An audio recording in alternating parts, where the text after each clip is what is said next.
When I was in high school, I was working on Fermat's last theorem, as a lot of math-obsessed kids do. I say, that doesn't look very hard. Maybe I can find a proof. This was before it was actually proved.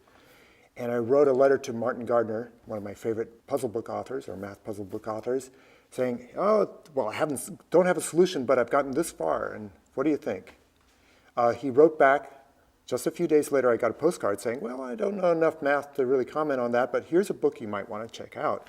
I went to my library, checked it out, and that was a nice exchange. It wasn't 2 years later, though, that I really appreciated how remarkable that was that he had written back. Furthermore, it wasn't just me.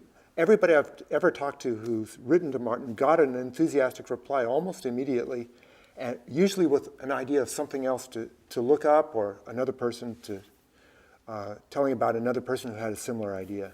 So when I came to Stanford, I basically started to meet Gardner's circle. Knuth was the first one, but then later on I met Percy Diaconis, a mathematician and magician who was mentored in many ways by Martin Gardner when Percy was growing up, and Douglas Hofstadter. I met him in 1975. Few years later, when he was writing his book Gödel, Escher, Bach. Really became kindred spirits. Hofstadter later went on to become the writer who did the column after Gardner's column in Scientific American. Gardner's column was called Mathematical Games. Hofstadter did a bit of wordplay, rearranged that into metamagical themas. Percy especially encouraged me, because I was a little bit shy, go ahead and write to Martin. Even though I'd written one letter, I wasn't sure if I could write more. So I started sharing with him some of the mathematical problems I was inventing and working on, and he wrote back enthusiastically and started publishing it in Scientific American.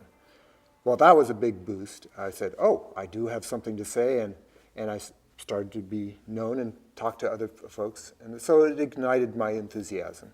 The sort of math I wanted to practice was the wonderful stuff I saw in Gardner's column, and if you go to graduate math school, that's not generally what they do. It's much more obscure. So when it was time to apply to graduate schools, I went around the country and visited several possible schools. I also visited Gardner. Turned out the Gardner visit was the important one. I met him for the first time at his home in Hastings-on-Hudson, had a marvelous time. He picked me up at the train station, traded stories, he showed me magic tricks. And I really wanted to see one of the things I really wanted to do was see his filing system. I mean, nobody had told me, but it's implied. If he's able to tell me about all these other things happening, he must have an incredible filing system where he keeps all his correspondence, and indeed he did.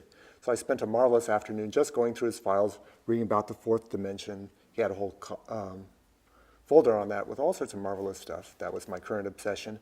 He showed me what he was writing about. He was writing about the puzzle sculptor Miguel Baracol at the time. He does incredible stuff. There's the thing to say about Martin Gardner that's important to understand is that his column in Scientific American always was tremendously exciting. As a reader, I always wanted to read it because there was new, exciting stuff. It's like going to YouTube and seeing these really exciting videos now, and I just couldn't wait to see what new things were being discovered.